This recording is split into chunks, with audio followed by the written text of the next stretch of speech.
Howdy everybody, this is Jose with Not Just Nerdy, and today I'm going over an Adventure Plunder Patrol deck profile for you guys. A couple of my friends wanted to see the deck build, and if I'm being honest, I've been meaning to make YouTube content for quite some time. So today, I'll go over the deck that got me second place at Locals. Before we get too far into the video, I'm sure you're wondering where I got the world's greatest playmat. Now the real answer is that my friends at Stay Classy LLC have made this playmat. It's an Ojama Ginyu Force playmat. It's stitched, it's incredible quality, and you guys should go pay them a visit at their website. The link will be in the description. I'm not sponsored yet, but we're working on that. To get us started, I play a 45 card main deck.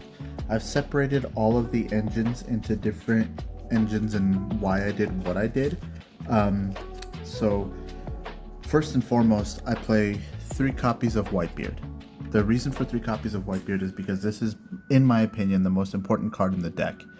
Using him as ammo for the ships, or using him as just a card to get into any of your synchro plays or your link plays, this is the most important monster in the deck in my opinion.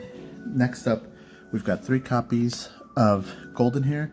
The reason I went with 3 copies of Golden Hair is because Golden Hair works really well with Whitebeard. If you've got Golden Hair in the graveyard, you can send Whitebeard to the graveyard, getting you another extra monster. And if you've got Golden Hair in the hand and Whitebeard in the hand, you can send Whitebeard to the grave to bring Golden Hair out. Next up, I went with 3 copies of Bluebeard. Now this one, in my opinion, is kind of, I don't know. I feel like sometimes I side out Bluebeards because I don't need 3. I've been debating on changing it down to 2. I play only 2 copies of the Black Eyes, the extender. The reason that I've been thinking about changing Bluebeard to a 2 is because of Black Eyes. I feel like Black Eyes is better to have in the hand than Bluebeard at any given point in time. I play 1 copy of Redbeard. Redbeard, in my opinion, is kind of like very situational. I never want to see this card in my hand. If I do, I know that I'm going to have to do work in order to get to the rest of the engine. 3 copies of Shipyard. Shipyard is really important because Shipyard sends, and if you didn't know, like 90% of the Plunder Patrol effects are from sending either Whitebeard or sending Bluebeard or even Redbeard, but again, Redbeard's not as important. 1 copy of Emblem.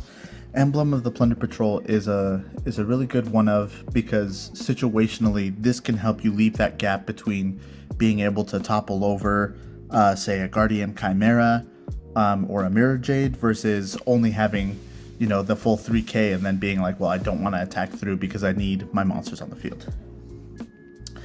1 copy of Plunder Patrol Booty. Booty is kind of like it's extremely situational. I never want to see it in my hand unless I know I'm going first and I know I'm going to be able to get into my link play. But I do like Booty for the sake of being able to change to get a specific attribute on the field just in time for me to do my link play. The next part I want to go over is the Adventure Engine. I picked the Adventure Engine because I firmly believe that the deck needed an Omni-Negate, and in Wandering Griffin I found that. So for starters, we do 3 copies of Water Enchantress of the Temple. This one, for the very most part, I only use to get Rite of Aramesir. Like this is just to reach for that card if I'm missing it. 1 Griffin Rider, 1 Illegal Knight. Very standard for the Adventure Engine. I play 3 Rite of Aramesir. I'm super glad that my buddy Jerry talked me out of playing a smaller version of the Adventure Engine. I was originally going to do 2 and 2, but Jerry said that I wouldn't get as much use out of the Adventure Engine and that it already requires, like, basically to have what it has, and so I'm super glad that Jerry talked me out of that. 1 Dracoback, 1 Faithful Adventure. Super standard. Not a whole lot to be explained here. Next up, I've got an extremely tiny kaiju package that goes hand in hand with me not being very good at the game. I've got Thunder Kaiju, Fire Kaiju, Dark Kaiju, Earth Kaiju, and then 2 copies of Interrupted Kaiju Slumber.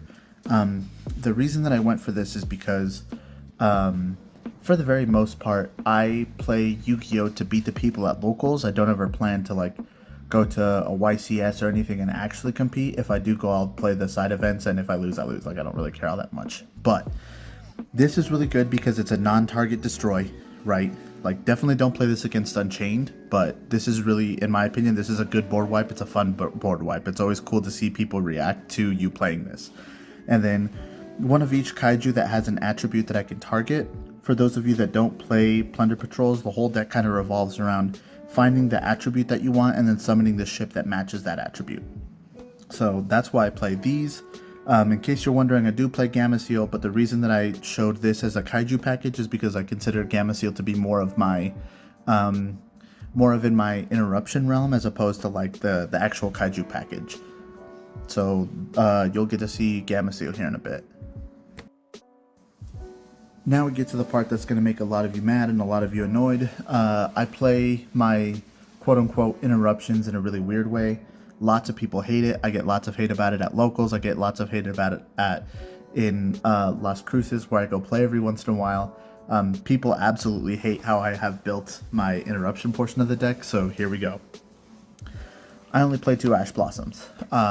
Everybody thinks that that's stupid because Ash Blossom is the best hand trap in the game, but time and time again, I've drawn 2 ashes and then drew into a 3rd ash, and now I have a handful of ashes and no engine, and that's not what I need. I don't want that, and you can make the excuse that power shuffling will fix that. Nah, man, like, I'm just not going to risk it. 2 ashes is enough. If I didn't pull it, I didn't deserve it. Here you have the 2 Gamma Seals. The reason I put Gamma Seal over here is because, again, the deck revolves around targeting the attribute. So if you have a Link monster out, you don't want to summon another Link monster with Gamma Seal, and the Link monster is the only one that has that attribute. So Gamma Seal is just like a just in case thing. Like, let's say I have Expurrelli Noir on the field, on the opposite side of the field. I want to get rid of it. I just so happen to have a Gamma Seal. That's what it's for. 3 copies of Imperm. Now you're probably asking, but Jose, you just said you don't want 3 Ash Blossoms in your hand. Why would you want 3 Imperms in your hand? Well, Imperm is not once per turn. That's why I went with 3 Imperms. 1 Feather Duster. I absolutely hate the Labyrinth deck, so I will never not main Feather Duster. Labyrinth is like my least favorite deck of all time, which leads me to 2 Cosmic Cyclones.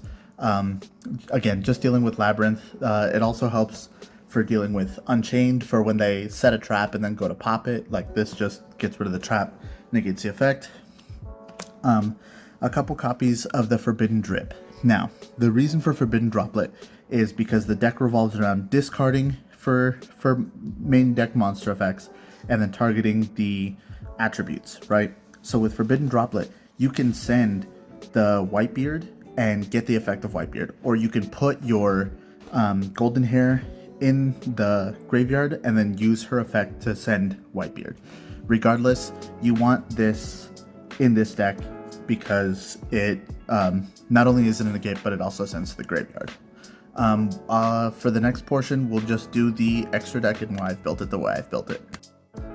So the extra deck for Plunder Patrol only really gives you 3 slots of leeway. The main reason is because you want to play all the ships at a specific number, and you want to play the captain at a specific number so that you can get to your ships. 3 copies of Blackbeard, absolutely necessary. Blackbeard is incredible for getting out any of your ships as long as you have the right attribute on the other side of the field.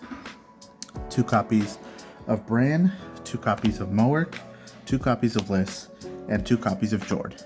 Now, the reason you play 2 copies of each is because at any given point in time, you could need that second copy. It's very often that somebody deals with one of your ships, and then you need that specific ship to deal with the thing that they've dealt with your ship with, right? Jord is very, very important. If I had to pick like the 2 most important ships, I'd probably say Blackbeard, the captain, and then Jord.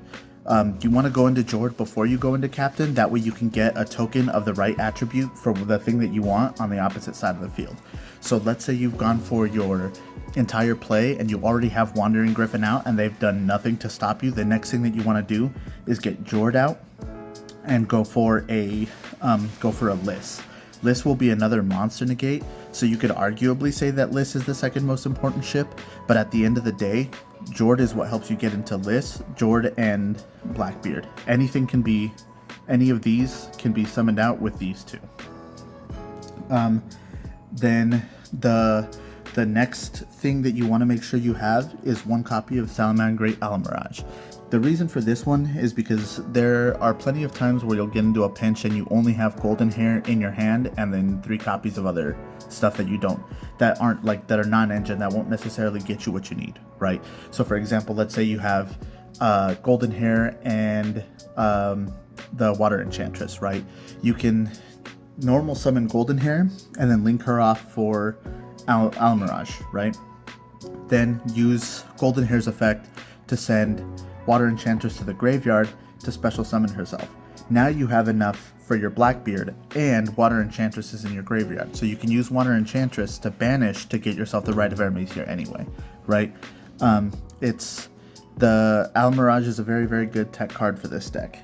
Now this is my favorite part of the extra deck, and the reason is because of this, you only have 3 free slots, and I personally have wasted them, right?